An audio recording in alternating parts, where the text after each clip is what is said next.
Thank you. Thank you. That was so beautiful. Good morning, everyone. All of you here in the sanctuary and all of you at home, welcome to Unity of Santa Barbara. We're so happy to see your beautiful faces all masked up today here at Unity of Santa Barbara. I'm Russ Chafin. I'm going to be your platform host this morning. And Reverend Heidi was absolutely planning on being here, and then she wasn't feeling well, and she did the right thing. She was having symptoms, and she did not come out. And we always appreciate if you do have symptoms, stay home. And you can watch us online. I'm not sure if Reverend Heidi is feeling well enough to be watching us, but if she is, good morning, Reverend Heidi. Hope you're feeling better. Okay, so the candle is already lit to remind us that the light is everywhere and that we are the light and that each one of us is the light. I am the light. Let's say that together. I am the light. And then we want to set up a vibration of oneness, and we're going to do the tone here, but I'm not sure how to do this, so I'm going to give it a shot. Let me just bang it.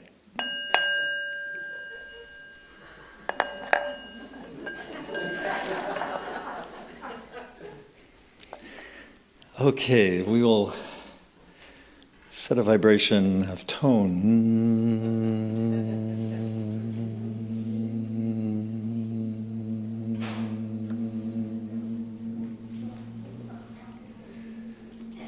Thank you.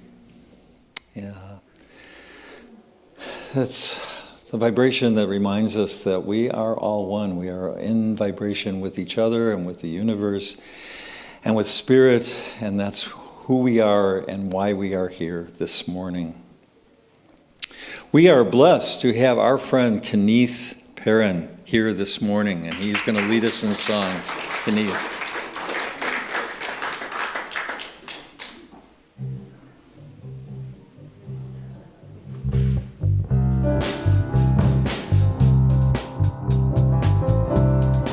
I can see clearly now, the rain is gone. All of the bad feelings have disappeared. Come on, everybody, come on. Here is the rainbow I've been praying for. It's gonna be a bright, bright, sunshiny day.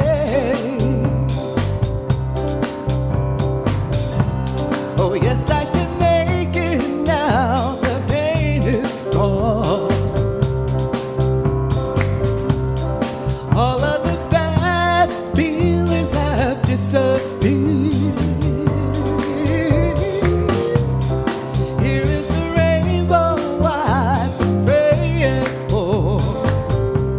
It's gonna be a bright, bright, sunshiny day.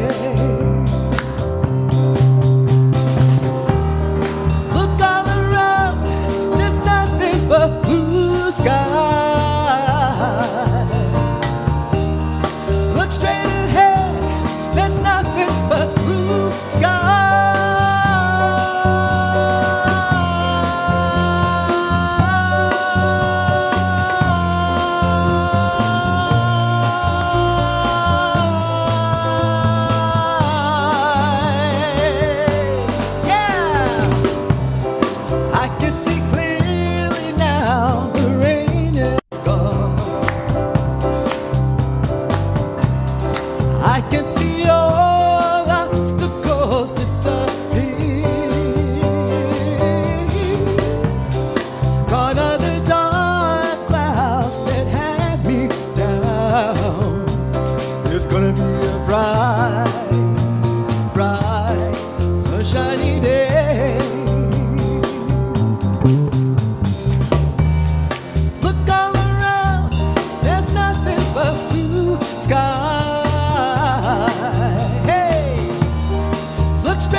bright, bright, sunshiny day. Oh, it's gonna be a bright, oh, bright, sunshiny day. One more, it's gonna be a bright, bright, sunshiny day.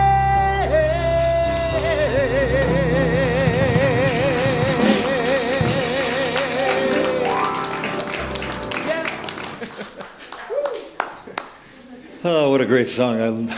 One of my favorites is just seeing myself driving my funky old car down Interstate 57 in Illinois, singing this song at the top of my lungs because the sun finally came out. Yeah, that's Illinois for you.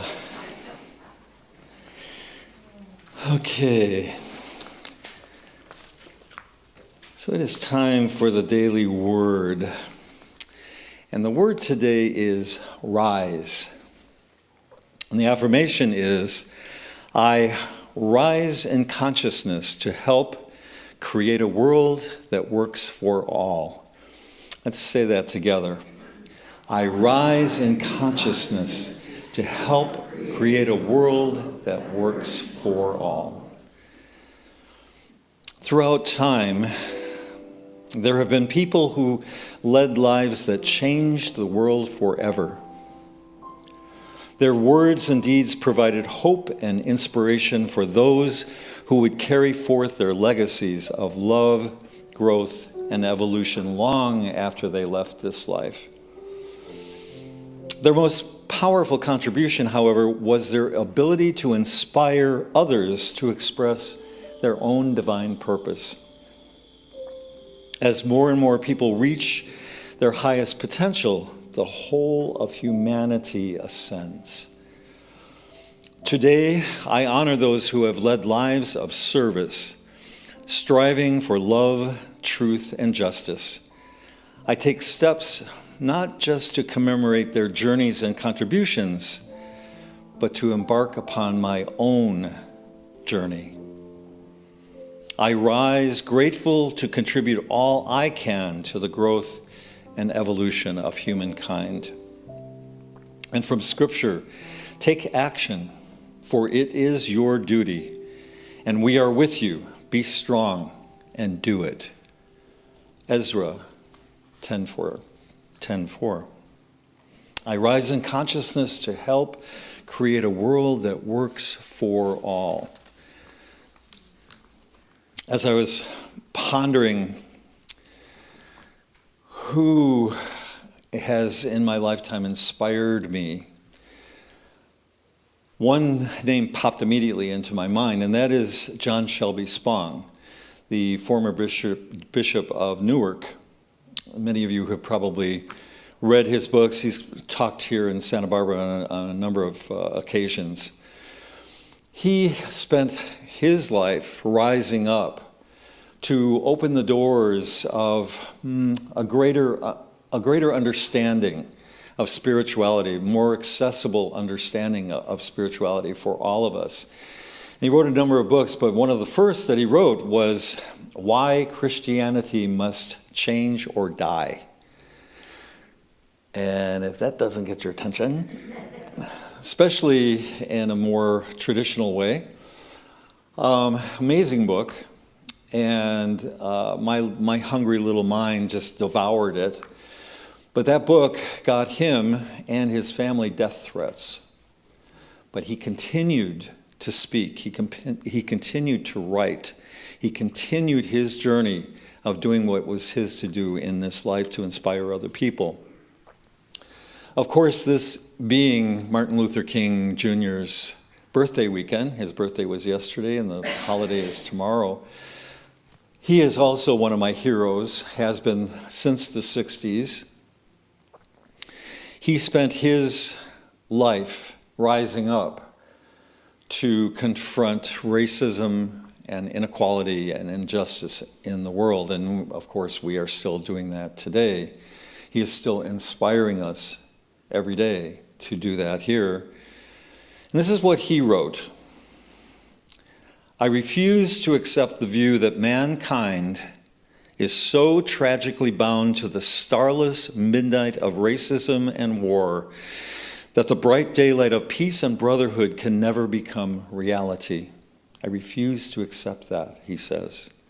I believe that unarmed truth and unconditional love will have the final word. Truth and love. Sound familiar? That's what we talk about here in Unity, truth and love. We come here to find ways to be an expression of truth and love in the world.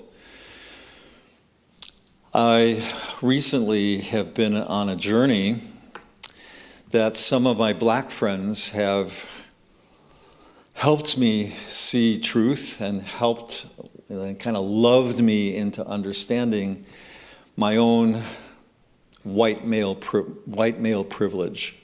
It's a hot topic. A lot of people get really uncomfortable around that.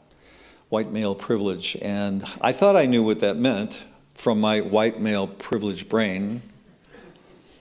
I had it all figured out. And my friends, God bless them, lovingly helped me see that what I was thinking was not really what was going on. I am not a black man. I'm not a woman. I'm not Asian.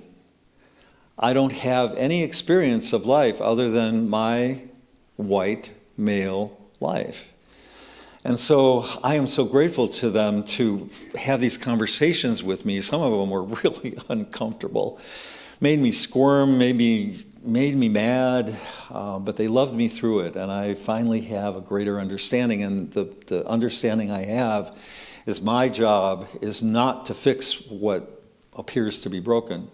My job is just to listen and have compassion and have love toward people who are having experiences different than I am, and not judge that. So I'm really, really, really grateful to them. So at the beginning of this year here, we are all either have made some intentions or are still working on our intentions for the year. My intention is to be that person who opens up my mind to the truth and who opens up my heart to love and works to express that. The Daily Word says that we are here to express it, to take action, not just to talk about truth, not just to talk about love, but to be truth and be love in action in the world, doing whatever I can do to help create a world that works for all. And so I invite all of you, if you are still working on your intentions, to maybe hear that call in yourself. Go into that higher level of consciousness, rise up and hear the call to be all that you can be, to be the love, to be the truth in the world, and take action to do everything that you can to create a world that works for everyone. And those are my thoughts for today. Thank you. That was a lot. Okay, and so now we are going to have more singing. I think we are. It will be Kenneth. What's going on, Kenneth? He's going to tell us. Thank you.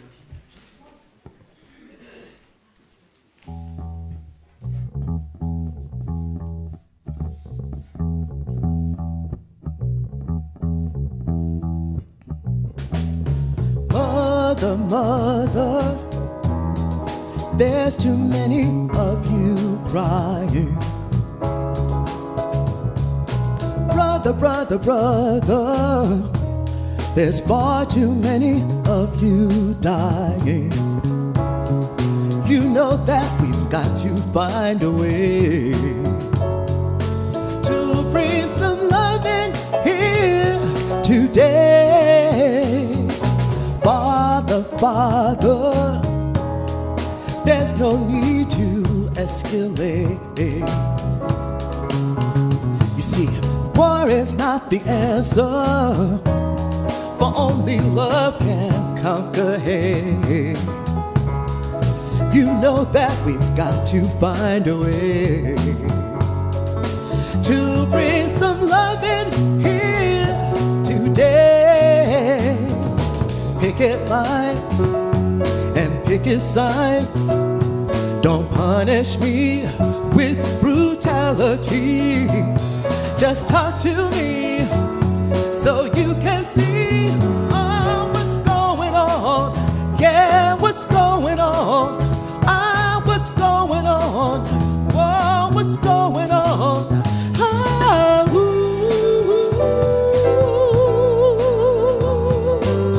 La la la la la la la la la la la.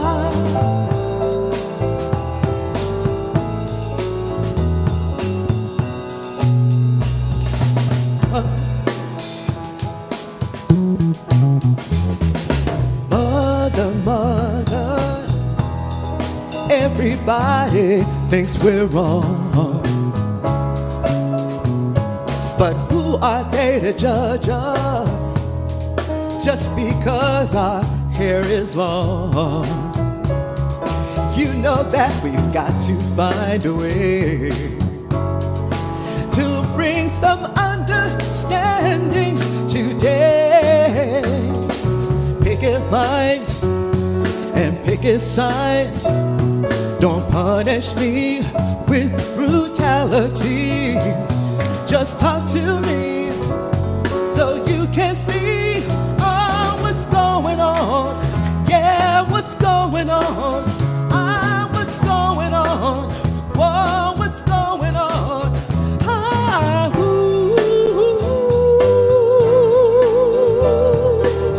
La la la la la la la la la la la.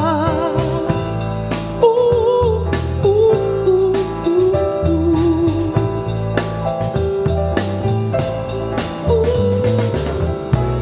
Do-do-do-do, do-do-do-ya, do-do-do-ya, do-do-do-ya. Ooh, ooh,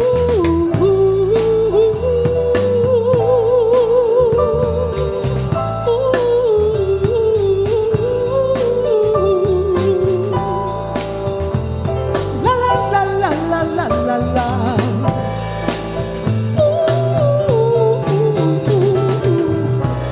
And I do ya, do-do-do-ya, do-do-do-ya, and I do ya. Whoa, what's going on?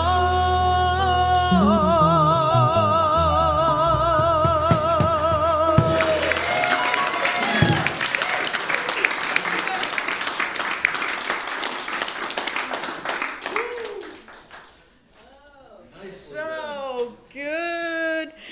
Oh, beautiful music team. And Kenneth, I just want you to know, you've got a talent for singing, yes, but I want to tell you what your other talent is in case you don't know. The essence of who you are raises the vibration of this room. Thank you. Thank you for that. That's a talent that not everybody has, and I'm most grateful. Thank you.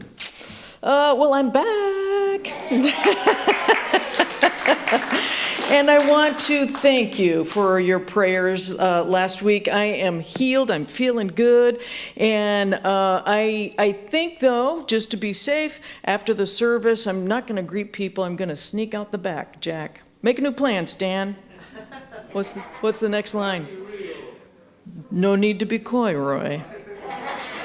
Just listen to me.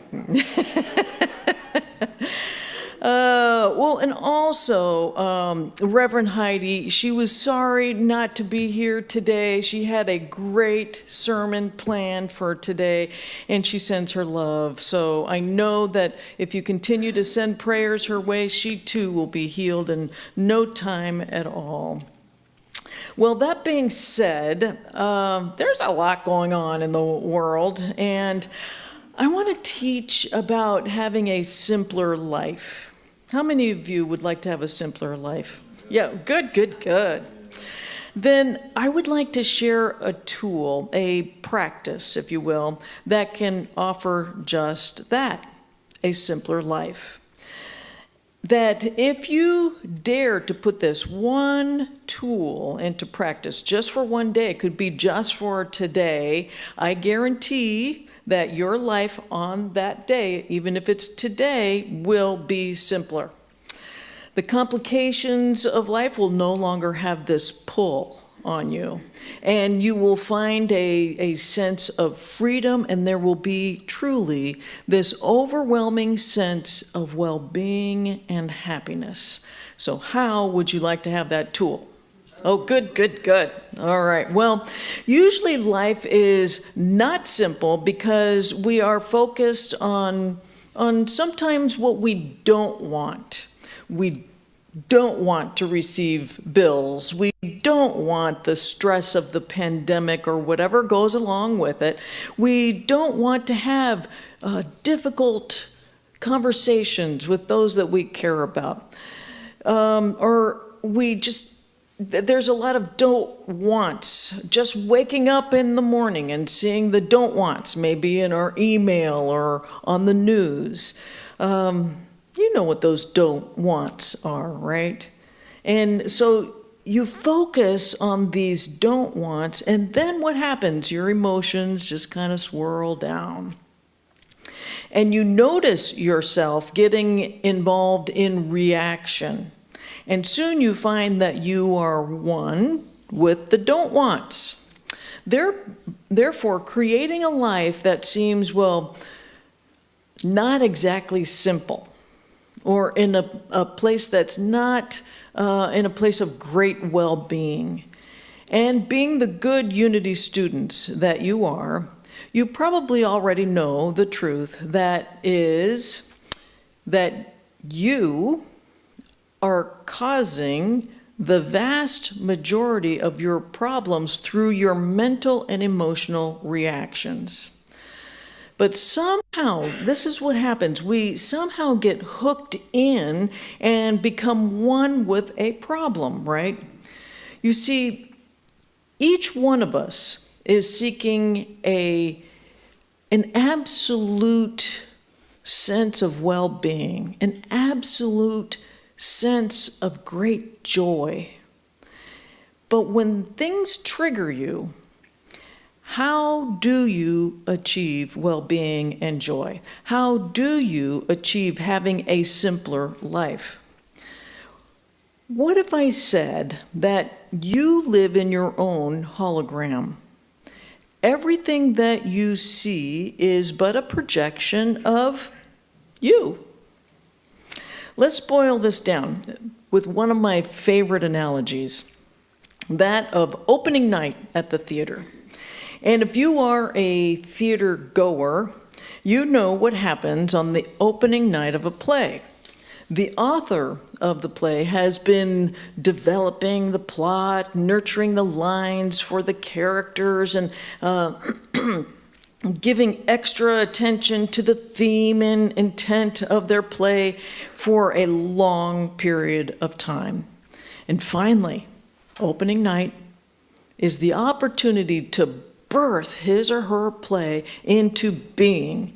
And the author's idea and the application of talent is now bearing fruit. And if it is a new play, there's a memorable moment, if you will, that happens sometimes in a writer's life.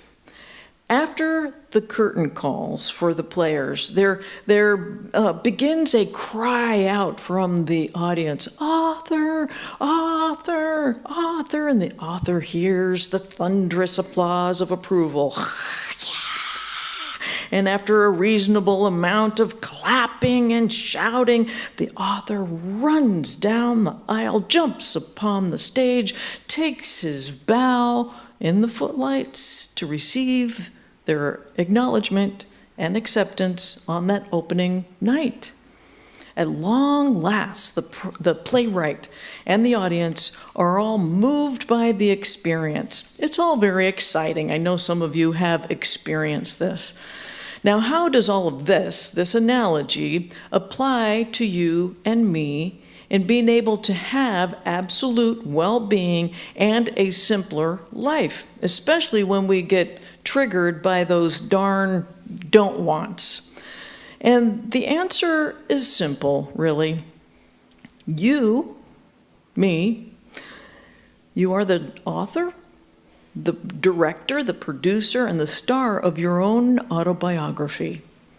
You are your own hologram. You are your own play. And many times we call upon the cast of hundreds to play in the melodrama entitled My Life. And in your melodrama called My Life, there are many things that you have experienced.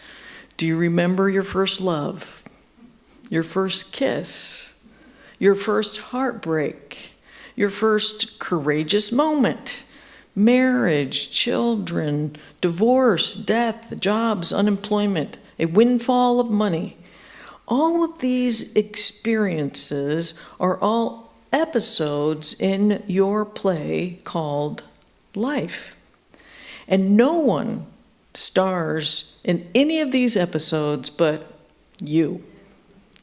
Nothing is separate from you. It is your hologram. Now, I like to use the word episode. It is a word I like to use when I find myself triggered by a situation, when the play, in my own play called My Life, an episode, at least for me, means that I trust and accept that this too shall pass. It's not here to stay. Any problem, any situation taking place in my life has one permanent result at the onset, that there is an end to the problem. It is merely an episode in life, an occurrence, an incident that has a beginning and it also has an ending. An episode is just a blip on the radar screen of your life. And we have many of them in a course of a lifetime. And they all make up a life story, right? Being that each of us are the authors, the directors, the producers, and the stars of our own story, our play, have you noticed that we all have the same theme? Getting into trouble and getting out of trouble. Now, think of the circumstance in your life just for a moment, something that you may have been triggered by recently, some don't want. And the question is, will this circumstance just be an episode, something that passes, or will it be calling in the large cast and the chorus to play in a full-length opera? And you get to choose. We have all experienced both, a full-length dramatic opera or a quick episode. Can you remember having an experience that came and went? It was just an episode? Probably many of you can probably not even remember the episode because it came and it went. We've all had those. Can you remember having an experience that didn't leave quite as quickly and became a full-length dramatic opera and still even annoys you to this day? We've all had those, right? And just as an author is able to rewrite a play, so too can you. You may edit, rewrite, change, alter, even remove characters, and I don't mean remove as in mafia.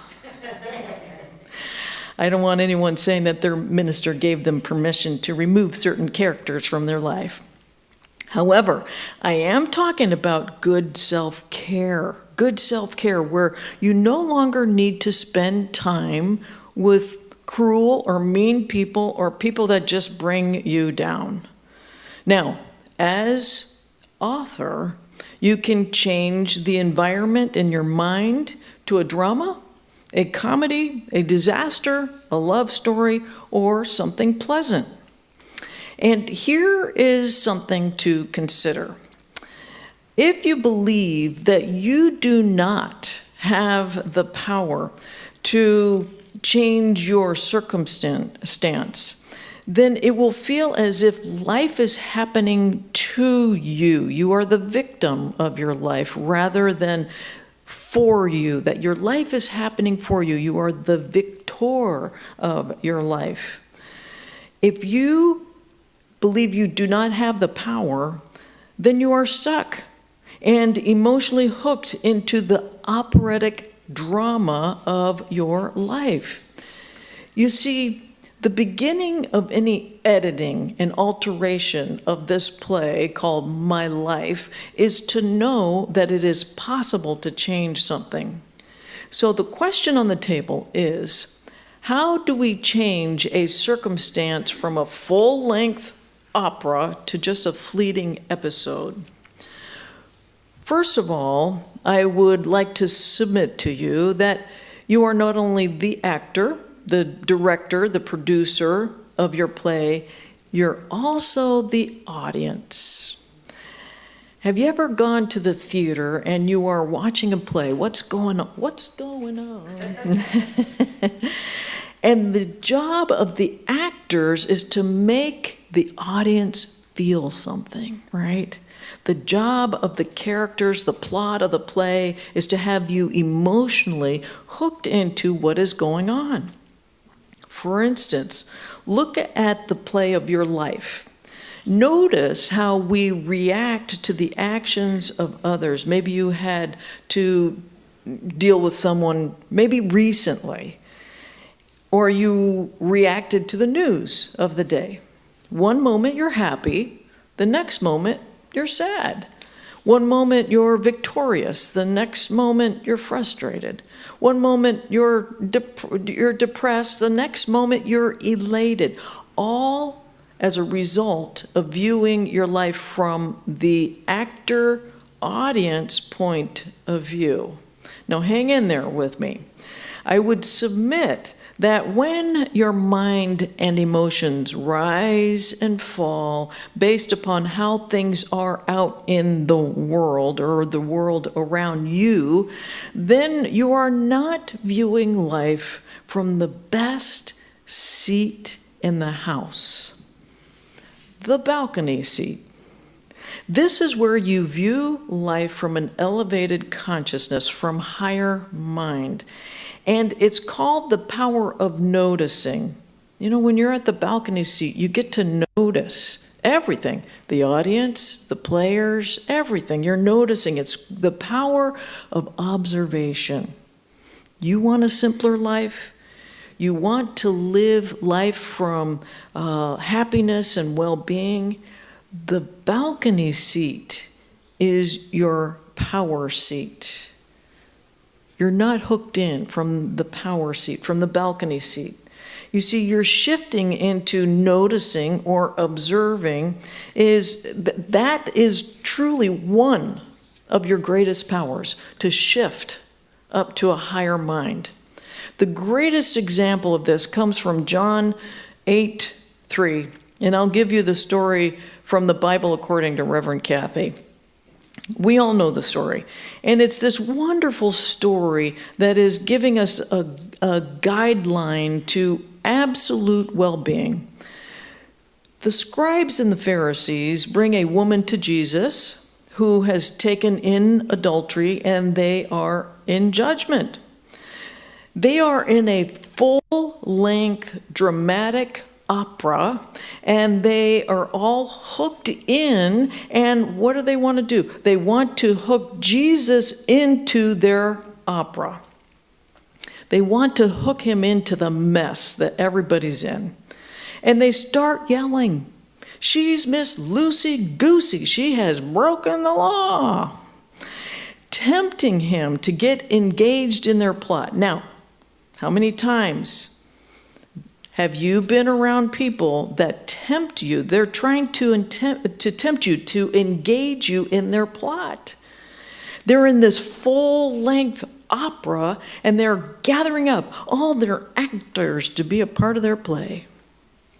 And then in the Bible, it goes on to say, now Moses and the Pharisees and the scribes are continuing. They say, now Moses in the law commanded us to stone such a one, but what sayest thou? And Jesus, bowing himself down, wrote with his finger on the ground. A perfect symbol, truly, this is a perfect symbol of losing self-importance. He did not react. He is not engaged or hooked into the drama. Energetically, what he's doing is he's leaning away. When, therefore, it continues on, when, therefore, they continued asking him, he lifted himself up. Now, remember this. And he said to them, he that is without sin among you, let him cast the first stone at her. But they, hearing this, went out one by one, and Jesus alone remained, and the woman standing in the midst. Then Jesus, lifting himself up, said to her, woman, where are they that have accused you? She says, no man, Lord. And Jesus said, and neither do I condemn you. So this is a familiar story to us all. But here he does something that we should all do. It says that he lifted himself up twice. He lifted himself up. He lifted himself up to a higher consciousness. That is the way of true noticing. That is the way of true observing and looking at your life from the balcony seat. Not from a place of judgment or getting hooked into a messy story, but from a place of being neutral. In his book, The Tethered Soul, Michael Singer talks about how to elevate your consciousness when something wants to trigger you.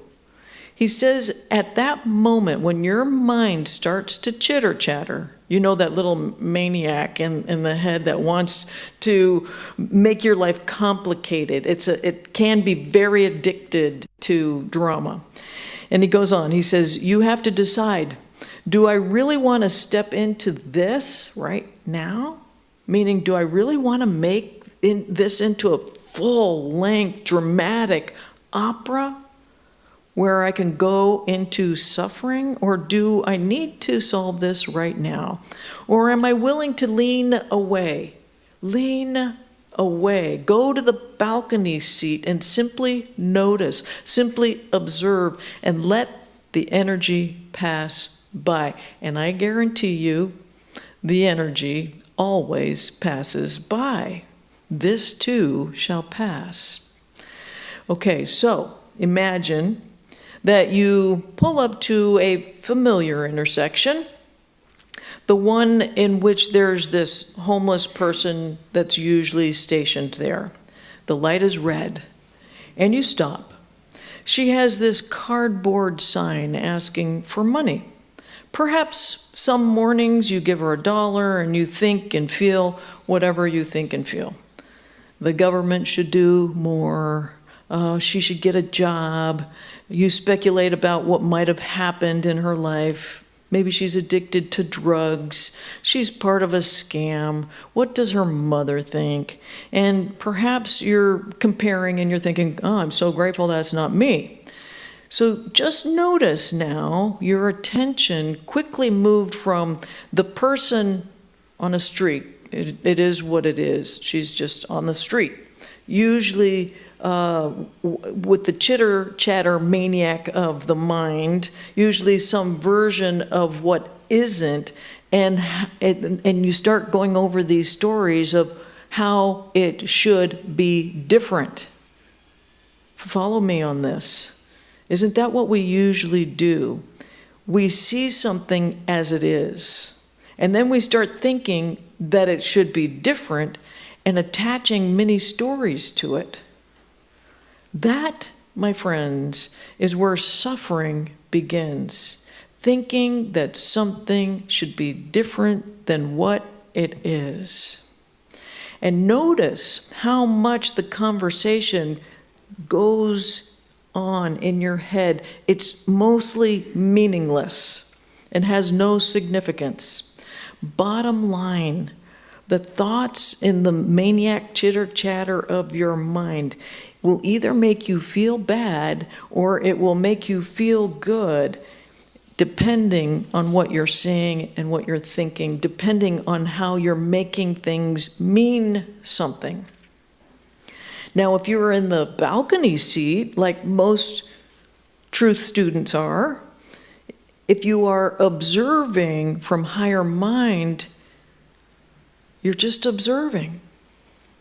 Again, follow me on this. Now let's imagine that this morning after church, that you pull up to the same intersection and your normal response, the responses, they don't show up in your mind.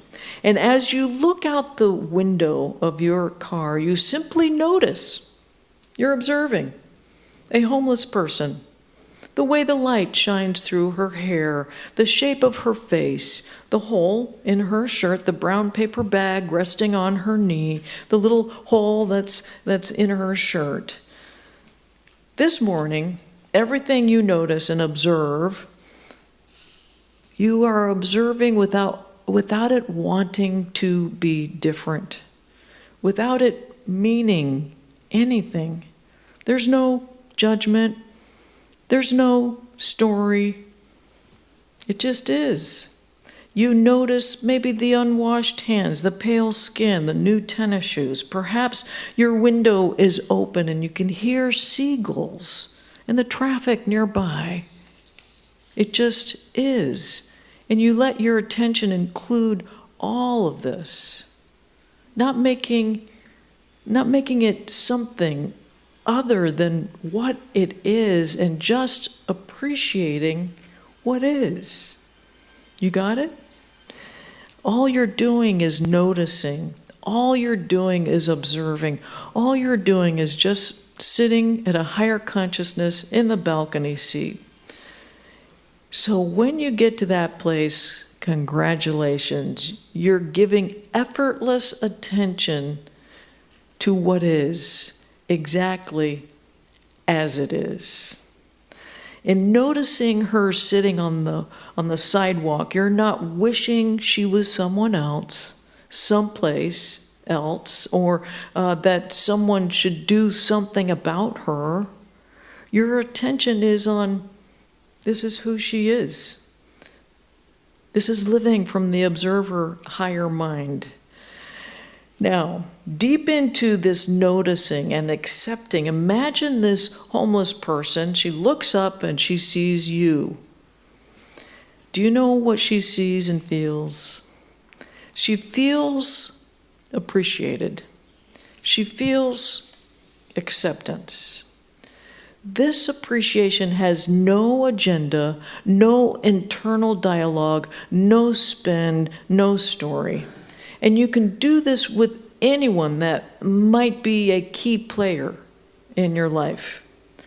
They may be on your stage, acting their heart out, trying to get you triggered into their play, and all you're doing is noticing. Just begin by noticing them and observe without distortion or judgment. This is the basis of a simpler life, a life of well-being.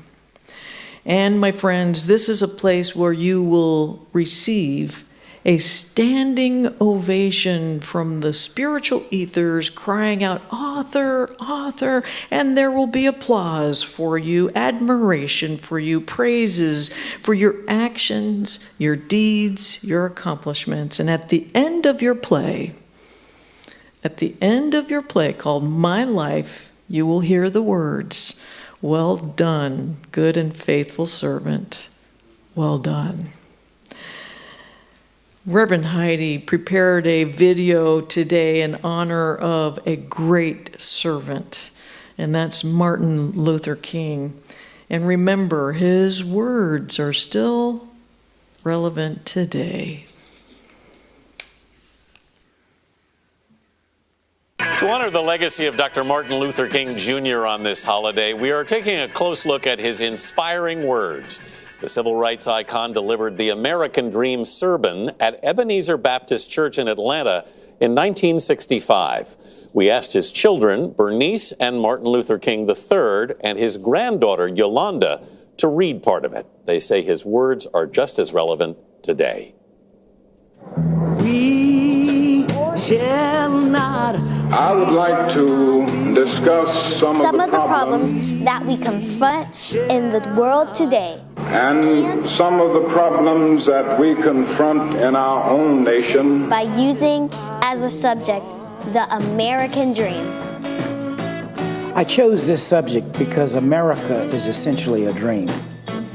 It is a dream of a land where men of all races, of all nationalities, and of all creeds can live together as brothers.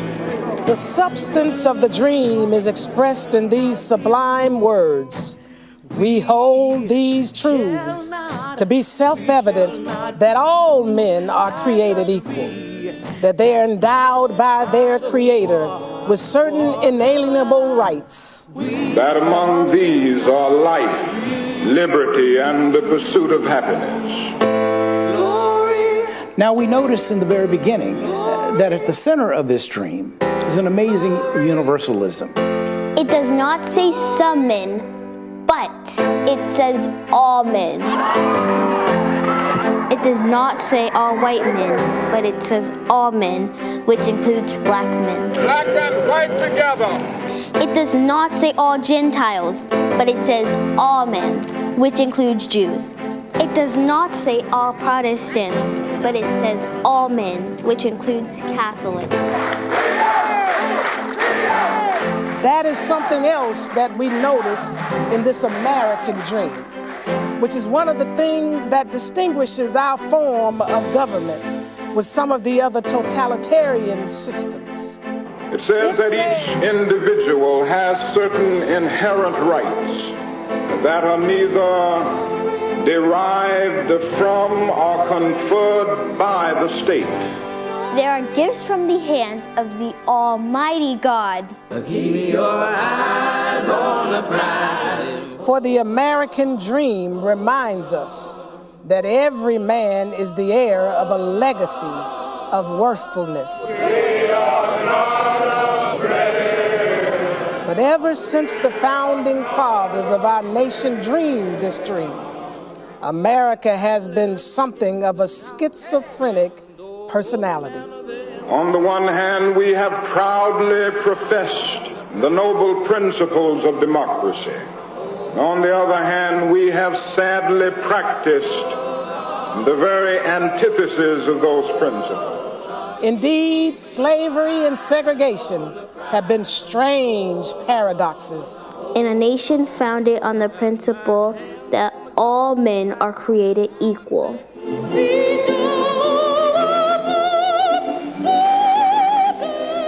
But now more than ever before, America is challenged to realize its noble dream, for the shape of the world today does not permit us the luxury of an anemic democracy. And the price that the United States must pay for the continued exploitation and oppression of the Negro and other minority groups is the price of its own destruction.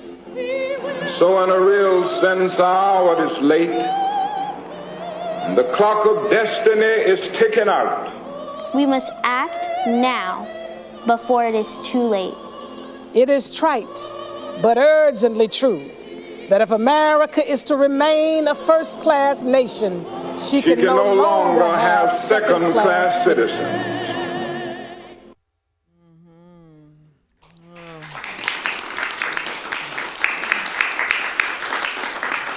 And let's just take some of those words in.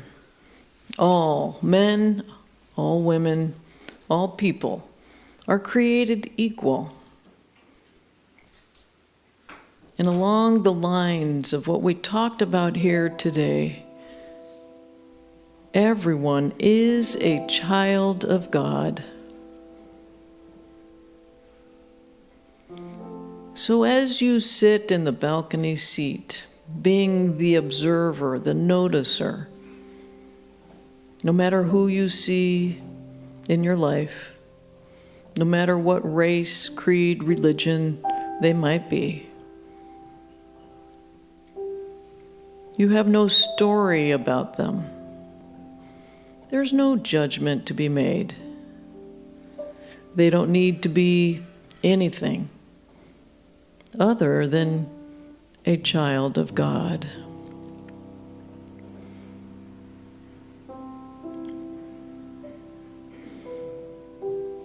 If there are a certain group of people that might trigger you, or if there's one person that triggers you, I want you to just go to the balcony seat of your mind. Go to higher consciousness.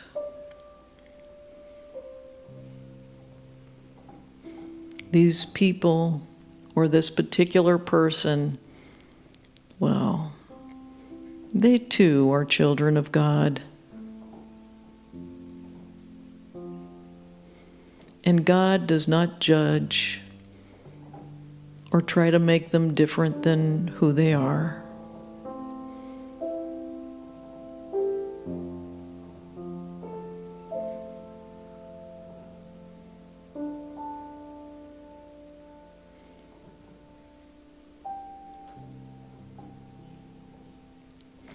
So take a few moments in this balcony seat. Take time to be in this elevated state and see things in your life from that place. They are just what they are. Let them be.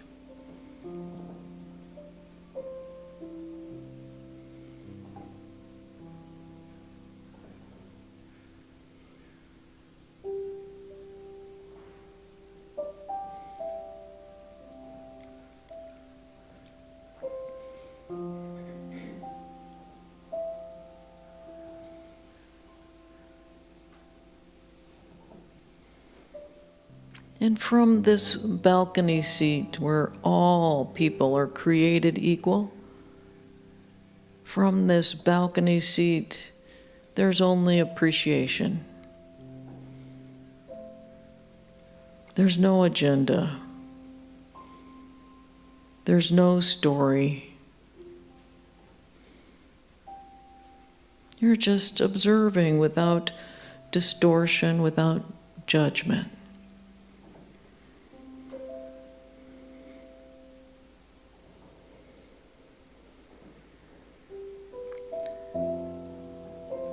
And as you are in this balcony seat of higher consciousness, there might be people here today that may not be able to get to the balcony seat. So if you are there, extend that feeling out to each other, magnetizing this feeling of just noticing.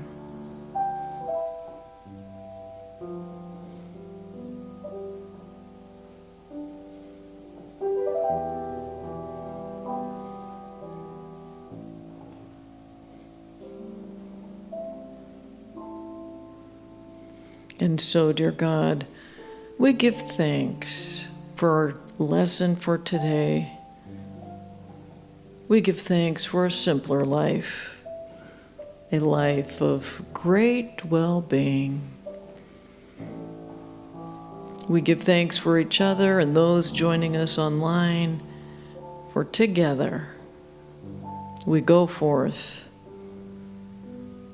knowing that you are giving us those words, well done, good and faithful servant, well done.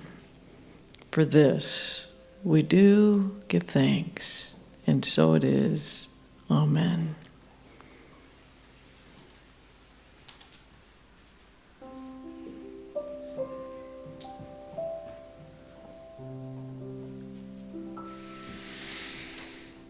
Thank you so much for that message and that wonderful meditation.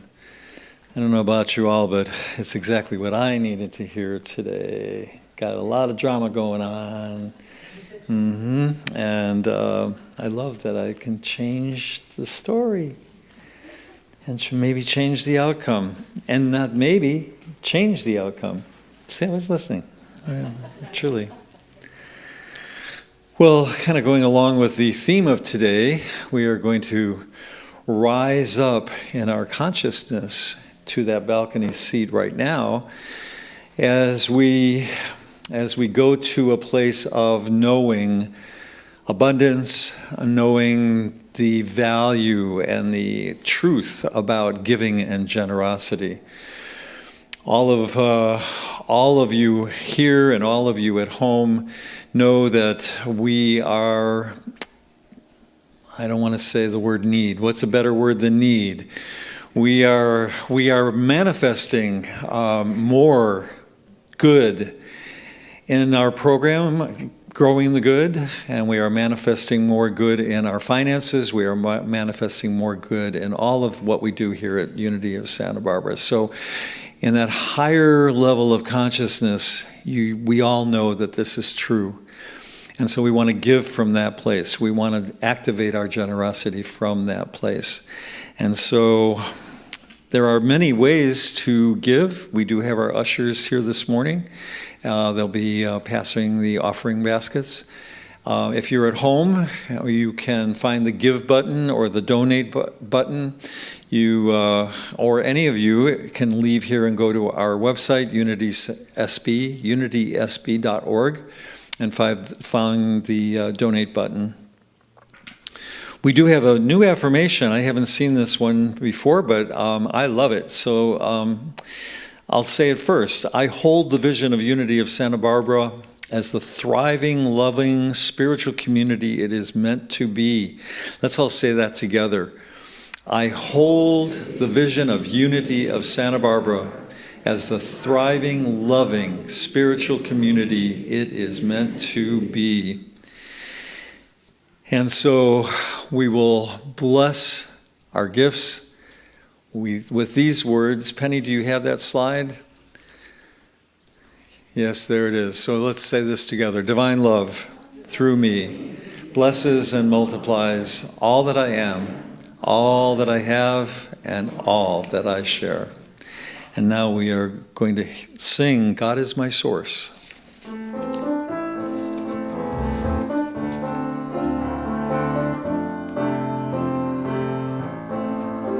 God is my source, God is my power, God gives me everything I need. So I give thanks for all my blessings, God gives me everything I need. Love is my source, love is my power, love gives me everything I need. So I give thanks for all my blessings, love gives me everything I need. Peace is my source, peace is my power, peace gives me everything I need. So I give thanks for all my blessings, peace gives me everything I need. Peace gives me everything I need. Peace gives me everything I need.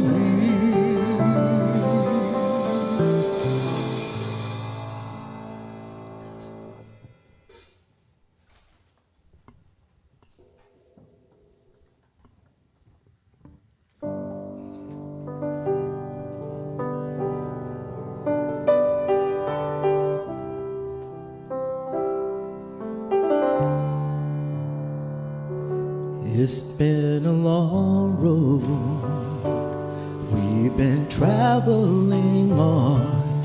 We've grown weary from holding on to the pain and the hurt buried deep down inside.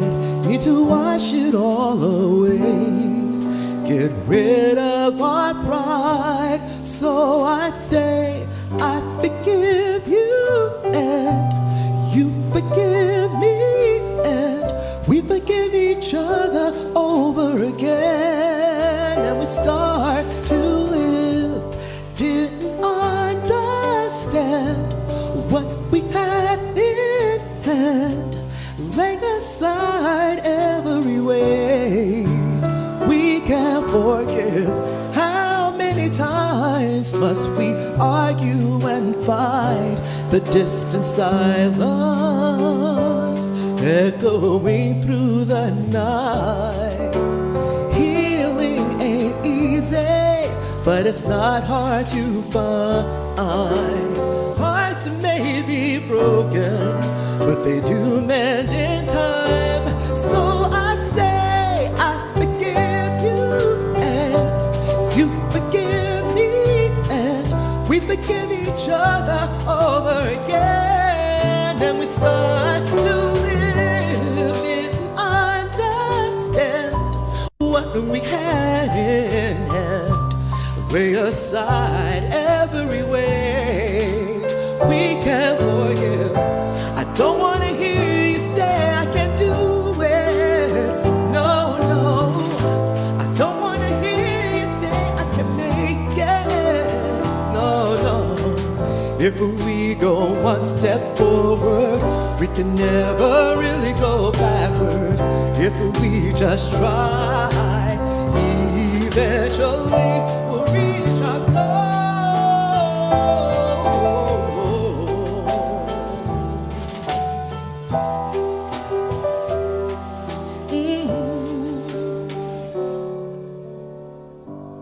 I forgive you and you forgive me, and we forgive each other over again, and we start to live. Didn't understand what we had in hand.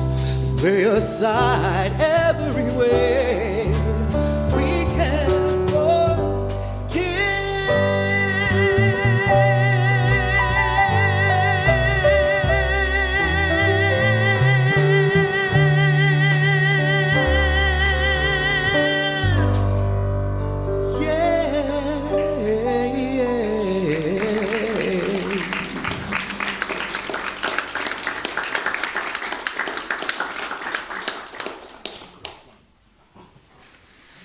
Thank you so much, Kenneth. We're so blessed to have you here with us today. Always, always, always, always.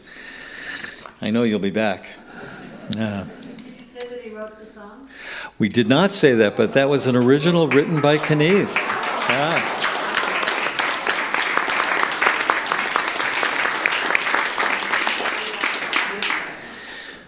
Okay, a couple of quick announcements. First of all, though, is there anyone here for the first time this morning? You can raise your hand. We've got a flower for you if you are. Looks like we're all friends, recurrent visitors. Yes, we like that. Okay, then, just a couple of announcements. There is going to be a 3-week online class with Reverend Heidi. Based on the book that we were going to start today, she will start that next week. Discover the Power Within. That's Eric Butterworth. Talk about people who inspired others through a lifetime of rising up in consciousness.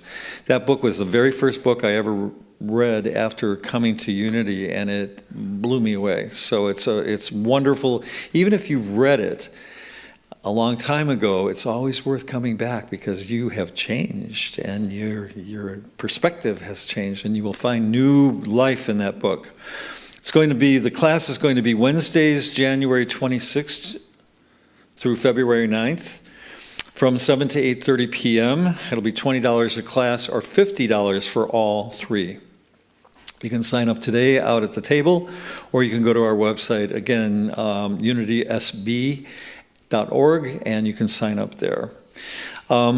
You can order books. The books are, you can either do a Kindle, you can do it on Amazon, or you can go to the unity.org website, Unity, National Unity. I don't think that's what it's called, but it's unity.org. They have a shop, Unity shop there that you can order this book from them also. Want to take this opportunity to thank all of the volunteers who make Sunday mornings possible. All of you do such a great job. Let's give them a hand. Thank you so much. and our band, and of course Kenneth and our AV folks in the back. Thank you for all that you do every Sunday for us. So now let's stand and sing our peace song.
And our prayer for protection, the light of God surrounds us. I am that light. The light folds us. I am that love. The power of God protects us. I am that power. The presence of God watches over us. I am that presence.